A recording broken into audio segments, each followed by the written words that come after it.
Welcome to the program. Ed Murphy joins me. He is an astronomer at the University of Virginia. Ed, welcome to the program. I'm glad you're here. Thank you. Let's get an update about this really exciting news from the Kepler mission about the discovery of Earth-like planets out in space. What's the Kepler mission? What is this discovery about? Everyone needs to know about this. It's really exciting. Yeah, so the Kepler mission is going to go down as one of those great missions in the history of NASA that has completely revolutionized our view of the universe. And so, first thing about Kepler is it's a mission that's designed to find planets around other stars. If we were having this conversation 20 years ago, I would have said to you that we know of no planets going around other stars other than the 9 planets going around our sun. We think planets are common and we think other solar systems are like our solar system, but we really have no idea. And now, thanks to Kepler and other ways of finding planets around other stars, we've confirmed thousands of planets going around other stars. So the big news this week was that Kepler... And what is Kepler, though? Kepler is a spacecraft. Okay. It's named for Johann Kepler, who was a famous scientist that figured out how planets orbit around our sun. It was launched in 2009. And the mission finds planets by staring at stars for long periods of time and waiting for that moment when the planet crosses right in front of the star. And makes the light blink. And it makes the light dim just a little bit. So for a few hours while the planet crosses in front of the star gets a bit dimmer and then it recovers again. The problem with doing this is that planets are not very big and stars are very large. So if you think about a planet the size of the Earth, if it passes in front of a star like the sun, it dims the light of the sun by 0.01%, so 1 part in 10,000. So this satellite not only had to stare at stars, but it had to take very, very accurate measurements of their brightness to look for this little dimming as the planet crossed in front of the star. Now, on top of this, it turns out that the only way a planet can cross in front of a star is if its orbit is aligned so that the planet crosses in front of the star. You can imagine a lot of systems, their orbits are tilted and the planet never goes in front of the star. Right. So in order to find enough planets, you have to observe hundreds of thousands of stars. And so what Kepler did was, it's a large telescope. It's a telescope that's over 40 inches across, was launched into space, and it stared at one spot in the sky for 24 hours a day, 365 days a year. And every 30 minutes, it measured the brightness of 155,000 stars, looking for these little dips as the planets crossed in front of the stars. And in the 4 years that Kepler was doing that part of its mission, it discovered over 7,000 potential planets passing in front of the parent stars. Could the lights be dimming for other reasons, too? The lights can be dimming. That's something that's got to be considered. That's right, and it is considered, and that's why I was careful there to say over 7,000 potential. After you have these potential planets, now you need to follow up and confirm them. And doing confirming observations from the ground, where we actually look for the wobble in the star as the planet goes around, that's very time consuming. So astronomers have come up with statistical ways of determining the probability that something that Kepler has seen is a planet. And we insist that it be better than a 99% chance that it's a planet. And the recent news releases, they've looked through these over 7,000 candidates that Kepler has, and they identified 1,284 new planets in there that have a probability of 99% or higher of being real planets. Oh my gosh. So and where is this? Like, if we look in the night sky, where are these planets? So these planets, they're in the summer sky. If you go out in the summertime and high overhead in the summertime, there's a triangle of 3 bright stars: Vega and Lyra the Harp, Deneb and Cygnus the Swan, and Altair and Aquila the Eagle. It's a very distinct triangle high overhead. Between Vega and Lyra the Harp and Deneb and Cygnus the Swan is this little patch of sky that Kepler was staring at for all those years. Wow. So Ed, let me ask you this. What do we know about these new planets in terms of their solar systems and where they are in relation to the sun? Are they in that, what we call the Goldilocks zone, like Earth is in? It's not too far from the sun, it's not too close, it's in a place where it might have life. This is exactly what the Kepler mission was designed to do. So Kepler was designed to not only find Earth-sized planets, but find Earth-sized planets in that habitable zone, that place where you're just the right distance from your parent star that liquid water can exist. And the reason we're looking for liquid water is all life that we know of requires liquid water. It's the basic ingredient of life. So that's the place you go looking first of all. So what's great about these 1,284 new confirmed planets is that 9 of them are in the habitable zone around their planet. And those 9 are all smaller than twice the size of the Earth, which means they're likely rocky planets in the habitable zone. Those 9 are added to the 12 that Kepler previously found, so we now know of 21 Earth-sized planets in the habitable zone around their stars. That's amazing, and that's just in one little patch of the sky. That's one little patch of the sky. So the best estimate we have is, an interesting thing about Kepler is because so few of the orbits actually pass in front of the star, we estimate that Earth-like planets in an Earth-like orbit, you'll only see about 1 in 200 of them. That the rest of them, the orbits are tilted enough that the planet never crosses in front of the star. So for every one of those we discover, there's likely 200 more out there that Kepler wasn't able to see. And Kepler's only looking at a small patch of the sky at a very limited part of our Milky Way galaxy. This is amazing. Yeah. Amazing to think how far we've come in this kind of science in just a few short decades. In 20 years. This is going to go down as one of the great discoveries of our lifetimes. Really going from just the 9 planets around our solar system to now thousands of confirmed planets. And these discoveries are going to keep going for the next few decades. I mean, it won't be long now before we have 10,000 discovered planets. Of these 21 planets that are in their zones, that are in these habitable zones, it's important, though, to use the word that they are Earth-sized planets in the habitable zone.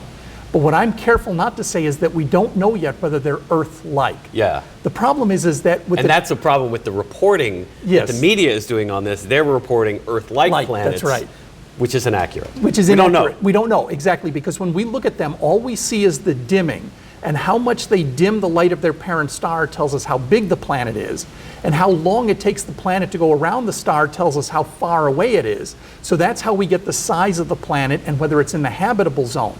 But other than that, we can't tell whether they have liquid water on the surface. Could be like whether Mars. They have life. It could be a very dry planet like Mars. It could be a planet like Venus, which is very Earth-like in size, but has a very thick atmosphere that traps all the heat and makes it much too hot to have liquid water on the surface. And is it possible, too, it could be like one of our big planets, it's a gaseous planet, that it's not rocky at all, it's just a ball of gas? There are many hundreds of planets that are in the habitable zone, but those 21 were specifically narrowed down to be twice the size of the Earth or less, which means that they're almost certainly rocky planets. Because the gaseous planets tend to be much bigger. The gaseous planets are much, much bigger. Yeah. And we know of hundreds of those that are in the habitable zones as well. What's really cool about those, though, is that even though the gaseous planet probably almost certainly can't have life on it, the moons, they may have moons going around them, and those moons may have the possibility of life. So the next obvious question is, how do we find out what's on these planets? How far away are they? And how might we investigate them? That's a question for the next generation of astronomers to try and figure out. That's a really tough problem because these planets are so small and so close to their parent stars that when we look at them from as far away as we are, we can't even take a direct photograph of the vast majority of these planets. We're going to have to develop new giant telescopes that will allow us to block the light from the parent star and see the light from the planet. And more importantly, these giant telescopes will have to have devices on board that can break the light into its component colors and measure what those planets are made of. And that technology is beyond what we can do right now, but astronomers are working on that. And I think in 20 and 30 years, hopefully we'll be launching space telescopes that can answer those questions. So, and how far away are these things? How many light years are we talking about? So the closest ones are a little over 15 light years away, and the most distant ones can be 1,000 light years away. Yeah, 15 light years is actually pretty close in terms of space. That's right. Yeah. Wow. So this is the search for life beyond the solar system. Let me ask you about the search for life in our neighborhood, inside the solar system. When we look out to Pluto and back, where's the most likely place that we can look today where astronomers and scientists believe there is a good possibility of discovering, if it's there, of discovering what we might recognize as life in our solar system? So this has been another great discovery in astronomy in the last couple decades, is this discovery that liquid water is common in our solar system. We've seen recent evidence, for example, that there is liquid water dripping on the surface of Mars, places where water is literally dripping out of the soil, dripping down the sides of craters. It only runs in the summertime when it's warm, and warm is a relative term. It's warm on Mars, but you and I would consider it quite cold, maybe 10 or 20 degrees Fahrenheit. but that water can run. It's liquid because it has so much salt dissolved in it. It's very briny. But beyond Mars, there are moons in the outer solar system that we have very good evidence that there are liquid water oceans underneath an Entire icy surface. oceans. Entire oceans. So probably the most famous of these is Jupiter's largest moon, Europa. Europa is Jupiter's second big moon out from the planet. The closest one, Io, is the volcanic body that's covered in volcanoes. The next one out, Europa, has an icy surface on it. And we've known for a long time that that icy surface is water ice. But with the Voyager missions and then with the Galileo mission, particularly in the 1990s, we discovered that the ice on the surface was cracked and that those cracks were filled in with something that had welled up from underneath. And the Galileo mission showed us in very high likelihood that underneath that icy cap, there is a liquid water ocean down there. And in fact, the best evidence that we have today is that there is more liquid water in Europa's ocean than there are in all the oceans of Earth. So we're talking about a body that has a tremendous amount of water. Oh my gosh, wow. So that's amazing. So why aren't we on Europa at this moment digging into that ice? yeah, Europa is a really hard place to get to, and it's a really hard place to study. So the first reason that it's hard to get to is Jupiter's 5 times further from the sun than we are. And we've only sent a few missions out to Jupiter. We actually have another one that's arriving this summer, 2016. Juno is about to go into orbit around Jupiter, but its primary goal is studying Jupiter itself. For the first time in history, NASA has now funding to develop a mission to go to Europa. Last year, NASA received $100 million to start the development of a Europa mission that hopefully will launch sometime in the early to mid 2020s. And what makes studying Europa so hard is it is within the giant radiation belts of Jupiter. We know about the Van Allen belts around Earth, these radiation belts around Earth. Jupiter has much larger, much more powerful radiation belts. Any spacecraft that travels through those radiation belts has to be hardened against that radiation, or it will cause the computers to reset, the cameras to fail. Oh, gosh. So you have to build a very robust spacecraft to do that. And we really haven't had the technology to do that until recent times. That's amazing. So how thick is that ice on top of that ocean on Europa? Yeah, that's the great question. Scientists fall into 2 categories. There's the thin ice and the thick ice people. I think most of the evidence points to that ice being fairly thick, sort of 12 to 20 miles thick. And so when you have ice that thick, right now we're not imagining landing on the surface and drilling down through it. Right, we would love obviously. to do that and see what's in that liquid water ocean underneath. But that's not likely something to happen in the next few decades, just because drilling through that much ice on Earth is a challenge. Packaging that drill and all the equipment on a small spacecraft that has to travel out to Jupiter and survive that radiation environment, that's beyond what we can do. Yeah. So the current plan with the Europa mission is to orbit around Jupiter and have about 45 close flybys of Europa. And we will use those flybys to map the surface very accurately. It will have devices on board that can break the light into its component colors and tell us precisely what each patch of the surface is made of. There'll be a radar on board that can actually penetrate through the ice and hopefully tell us what's underneath the ice. Wow. And then there will be another mission, a magnetometer that will measure Jupiter's magnetic field and how that interacts with Europa, and that will tell us how deep the ocean might be. So we'll learn a lot about the ocean.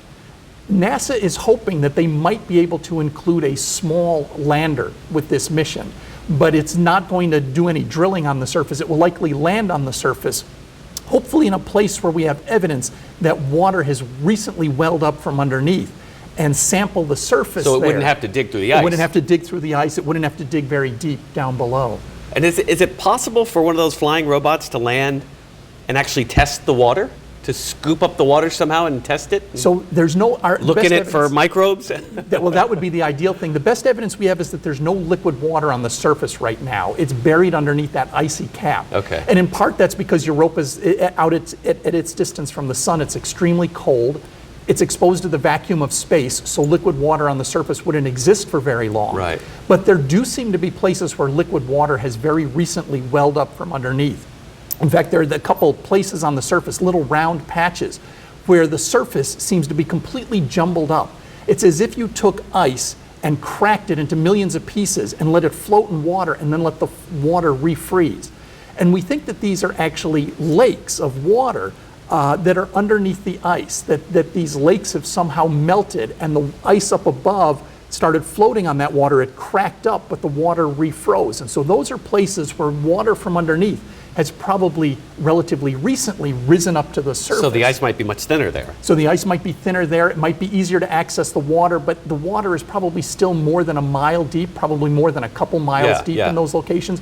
But if that water was recently brought up, if there are microbes in the water, they might have been brought up as well. Amazing. That is just amazing. So Europa, a moon of Saturn, in the #1 spot to go looking for life in our solar system. What might be in the #2 spot? So Europa, Jupiter's moon, is probably the best candidate because not only does it have this huge liquid water ocean, but down at the bottom of the ocean, there's a chance that there are volcanoes. You not only need liquid water, but you need an energy source for these microbes. And when you have a really thick cap of ice, the sunlight can't get through that, so you're not going to have photosynthesis like we have on Earth. But we don't think the first microorganisms on Earth used photosynthesis. The best evidence we have is that they used chemosynthesis. They used chemicals in the water that likely came out of volcanoes. Thermal heat in the bottom of the ocean. And that thermal heat, the water goes into those rocks, those hot rocks. And because the water is hot, it dissolves minerals out of the rocks that the microbes can then live off of. And we see this down at the bottom of the Earth's oceans. Deep down at these volcanic vents at the bottom of the oceans, we see them teeming with life down there, and they get all of their energy out of these volcanic vents. And that's why Europa is really interesting, because it not only has the ice and the water, but being close to Jupiter, this giant planet, it has a rocky core, and that rocky core may have volcanoes on it. And that's where the other bodies in the solar system maybe are not as interesting. So a good example is Enceladus. Enceladus is a moon of Saturn. Enceladus was discovered with the Cassini mission a little more than a decade ago now to have water literally venting off the surface. There are cracks in the surface, and high pressure water shooting plumes of water way into space. Exactly. Yeah. And we've actually been able to fly Cassini right through those plumes and measure those plumes. But Enceladus is a very small moon, and it's not clear whether it's got a moon-wide ocean underneath or whether it's just a pocket of water underneath those stripes. And it's also not clear how much energy that moon would have. So there may be liquid water there, but there may be no energy source for life. And so that is also an interesting place. I think it's not as interesting as Europa, but it's another interesting place. And then also on the list must be Titan as well. And Titan is Saturn's largest moon. And Titan is interesting because it's the only moon in the solar system that has a substantial atmosphere. And that atmosphere is actually filled with organic haze. If you or I were on the surface, it would look like a smoggy day in Los Angeles for the very same reason that Los Angeles looks smoggy. There's an organic haze that's there. And Titan is interesting for a lot of the geology reasons. The surface actually has raindrops of liquid methane falling out of the sky, and these huge raindrops that fall down onto the surface and puddle on the surface.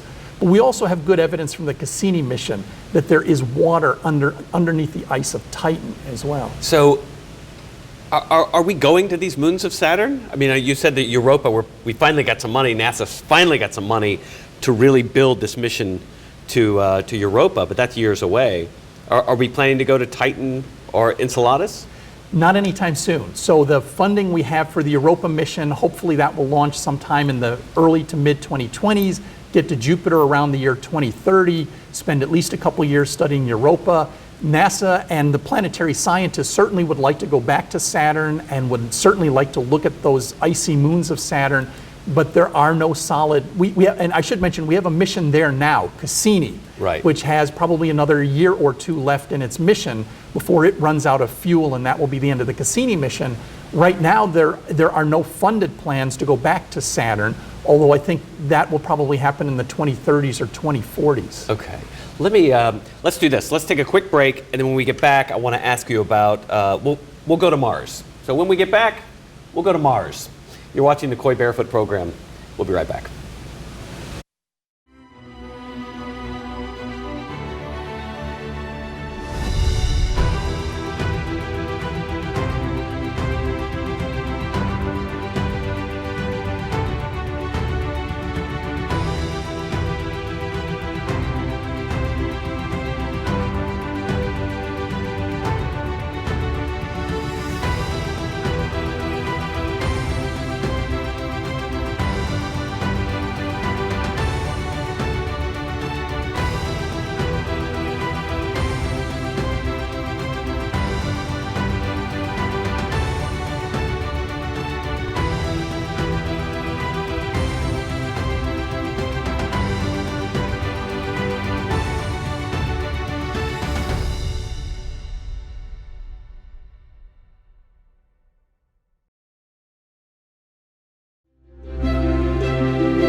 Welcome back. We're talking with Ed Murphy. He's an astronomer at the University of Virginia. Ed, so let's go to Mars. We have rovers on the planet of Mars as we speak. What's the latest on those rovers? What's going on with them? So we have two rovers that are operating on the surface of Mars right now. Opportunity, which was launched in 2003 and landed in 2004, and Curiosity, which landed in 2012. And both rovers are doing well. And the primary mission for both of these rovers are to find where liquid water may have existed in the past on the surface of Mars. As we were mentioning, liquid water seems to be the key ingredient for life. And NASA and the astrobiologists have decided that if we're going to look for life on Mars, we first need to know where the water was and where the water on Mars went. We have, from the missions that orbit around Mars, we have very good evidence that there used to be liquid water on the surface. We see channels that were clearly cut by liquid water. Mars has polar ice caps that have frozen water in them. If water had once flowed on the surface and it's not flowing now, the question is, when did it flow? How long did it flow, and what happened to the water? And can the geology tell us that? Yes. The geology of Mars can answer those questions? Absolutely, yes. So if you can get there and land where the water used to be and study those rocks and look at the different layers of rocks and look at them in relation to one another, you can tell how long the water flowed, how long it's been since the water flowed. Was it large volumes of water flowing all at once, like a flood? Or did it flow for many, many years across the surface? Because in the case of a flood, if it's only a short period of time, you're not likely to get life developing in that water. But if water pooled on the surface for millions or hundreds of millions of years, then you're likely, possibly, to get the development of life. But we have to study these rocks up close to learn. And is that what we're doing? And that's what we're doing. So we have orbiting missions in orbit around Mars that map the surface. They can even map the mineral content of the surface, and they can tell us places where we are likely to find evidence that there was water. And then we send the rover right over to it. And then we send the rovers to those. And so the two rovers that we have, Curiosity and Opportunity right now, Opportunity is exploring a giant crater on Mars called Endeavour. It's a crater that's about 13 miles across. And what's interesting about Endeavour is from orbit, when we looked down on it, they saw the evidence for clay minerals in the soil. Wow. And clay on Earth comes from the weathering of rocks. It's formed in the presence of water. So they've sent the rover to where that clay is, and they're trying to study where is the clay, how is the clay laid down, what does that tell us about the history of water on Mars? And certainly Opportunity has discovered that water existed on Mars. Liquid water existed in the past, existed for long periods of time. That for a fact. We know that for a fact now. Yeah. There's lots of evidence that Opportunity has shown that there has been liquid water in the past. Curiosity is in another interesting crater, a crater that has a giant mountain sitting in the middle of it. What's interesting about this mountain Is it still driving to that mountain? It's still driving to that mountain after it's been on Mars since 2012, almost 4 Earth years now, but it just passed its second Martian birthday. It's been on Mars for 2 Mars years. Yeah. And it's still driving towards that mountain to get to that mountain. But that mountain has layers in it. Hundreds and hundreds of layers of rock, and each layer records tens of millions of years of history of the surface of Mars. So by driving up that mountain, we will be able to determine not only when water flowed, but watch as the water flowed and ebbed and disappeared for a while and then came back and then disappeared for a while. Yeah. That's probably been the biggest discovery that Curiosity has made so far, is in fact right at its landing site, not far from where it landed. It discovered the first evidence for past liquid water on Mars, and that water eventually disappeared, but then the water came back and disappeared again and came back and disappeared again. So, and there was a third rover too that has passed away, Spirit, right? that's has right. expired. Exactly. Spirit, we're no longer in touch with Spirit. It was at a third landing site, and we stopped hearing from Spirit in 2010, haven't heard anything since, and we've officially declared that mission ended. Let me ask you this. You mentioned earlier about the evidence of actual water dripping on the surface of Mars. Do we have a rover near that site now? No, we don't. We don't have a rover near any of that dripping water. So that was discovered by these orbiting spacecraft, which are really quite amazing. They can look down on Mars and they can see things on the surface of Mars that are not too much smaller than a beach ball. Yeah, it's incredible. It's really incredible that we're getting these pictures from Mars, but they see these places on Mars where the liquid water is coming out of the surface. So- We need a rover there, right? Well, that'll be a tough place to go to because With a cup. Yeah, these things are called slope lineae. Lineae because they're elongated, they look like lines, and slopes because they always occur on really steep slopes. Uh-oh. So in fact, it's a really challenging thing to Yeah. get a rover there. Now, in some cases, though, it looks like the material has dripped all the way down to the bottom of a crater. So you could, in fact, land in the bottom of the crater. What I think is interesting about these slope lineae, though, is that they may not be a good place for life to have evolved because they come and go with the seasons. Oh, okay. What we really need for a place for life to evolve is a place where water existed for a long time. But the slope lineae are a great place to go looking for current life on Mars. Yeah. If life ever developed on Mars, it almost certainly had to go underground because the surface on Mars today is much too harsh for living organisms, at least as we know living organisms. But they could be underneath the soil. They could be in the liquid water down there. And if that water is flowing out of the surface and it's dripping down these slopes, it may pull some of those microbes with them. So it's not a good place to look for past life, but it would be an excellent place to look for life on Mars today. Amazing. It's just so incredible. And the other flying robots that are out there, you know what I want to ask you about? We only got about a minute left, but I do want to ask you about what I remember so well as a kid is Voyagers 1 and 2. There's a lot of people watching who, oh yeah, that rings a faint bell. Yeah. Didn't we put some flying robots in space in the 70s? We did. Yes. And they're still out there. That's right. And we're still in touch with them. That's right, we're still in touch. The most distant one is Voyager 1. We're also in touch with Voyager 2 as well. But Voyager 1 this year will mark 39 years in space for Voyager 1, and we're still in touch with it. It's more than 3 times further from the sun than Pluto is. Out at that distance, when we talk to Voyager 1, it takes about 18 hours for the signal from Voyager 1 to get to us. And then when we respond, it takes about 18 hours for the response to get back. It takes a day and a half round trip just to have a conversation with Voyager 1.